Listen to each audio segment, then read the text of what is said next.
Hi, I'm David Block. This is my wife, Bria Block. She is a patient here at the Spero Clinic. We heard about the clinic through a past patient, Annie. She just posted a video about the Spero Clinic, and I saw it and I wept. I was literally in a place where we had no hope on the horizon, and we watched that and we knew that was the only direction we could go, the only thing we could be pursuing. Then we saw how much it cost, and our little bubble was a little bit depleted. We were like, how are we gonna do this? We know this is what we have to do, but how are we gonna get there? So we started fundraising, and amazing things started to happen. People that we didn't know, people that we did know, a friend through a friend started donating $10, $5, $100, and we watched this dream we thought would be impossible start to actually become possible. So, I mean, down to the donations, a lot of them just felt miraculous. We had someone who knew someone who was affiliated with a family, someone we do not know, who is just incredibly generous, who did a $15,000 match donation, and within 3 days that $15,000 was matched.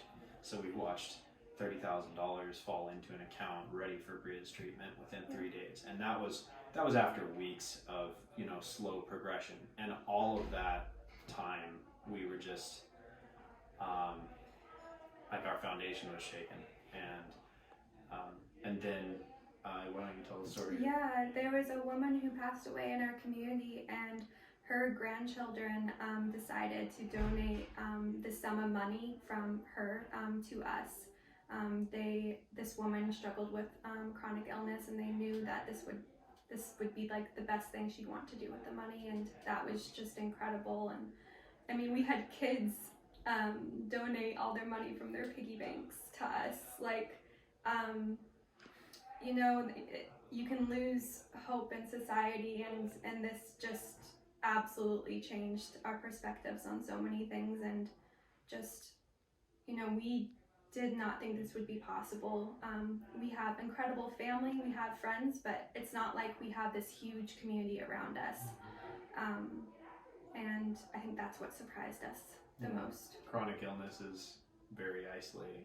It kind of forces you into reclusion, and our social atmosphere was very small. I mean, we're coping. Our life is built around coping and surviving, and just trying to find joy in the small things, because there's a lot of adversity and pain.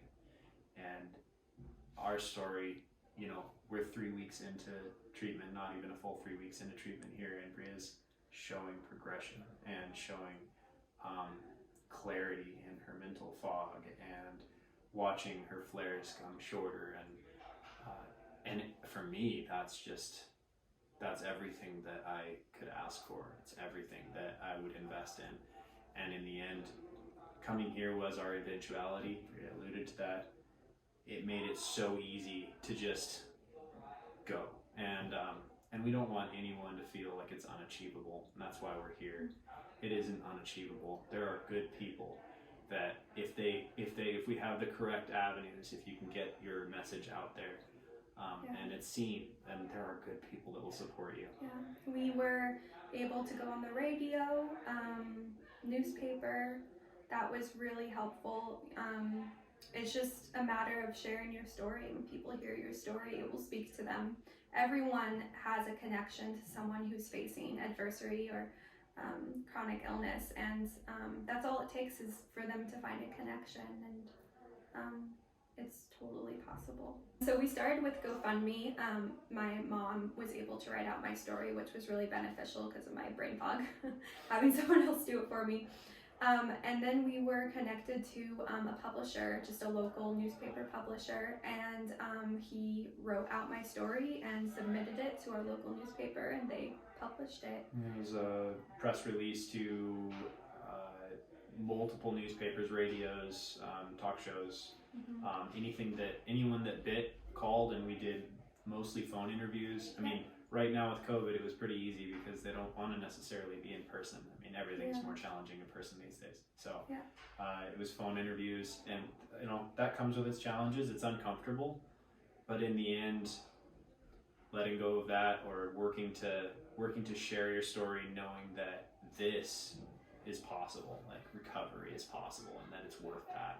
Those few moments of uncomfortable interaction are well worth it. I know that the Spero Clinic sends you like a packet of information, and there is like a press release form you get to fill out, and you can send that off to your local news stations and newspapers. So that is a simple way to go about it. Yeah, the Gofundme was the most impactful thing because you can link it to everything. Yeah. And then Bria created a website because she's a graphic design artist, but that could be a route to take if you have a friend that can do graphic design. Building a quick website that references everything, that's just informational, it can push emails, etc., etc. That's something that was helpful as well. Yeah, for sure. Yeah. And then, it's just crazy what people will come up with. We had one of David's friends, more acquaintances, made a piece of artwork and raffled it off for us. There's so many creative ways and avenues that you can do to get where you want to. You have faced so many challenges. You've faced so much pain that most people cannot even imagine, and this last challenge of getting here will be the best thing you will ever do.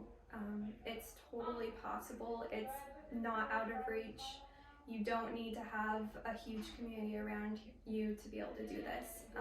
And I've been here 3 weeks, and I already know that this is the best decision that we have ever done. This is the best thing that we've ever done for my health, and I just know that it's going to give us lasting results, and because of that, it was worth every penny, every fundraiser, everything we had to do to get here.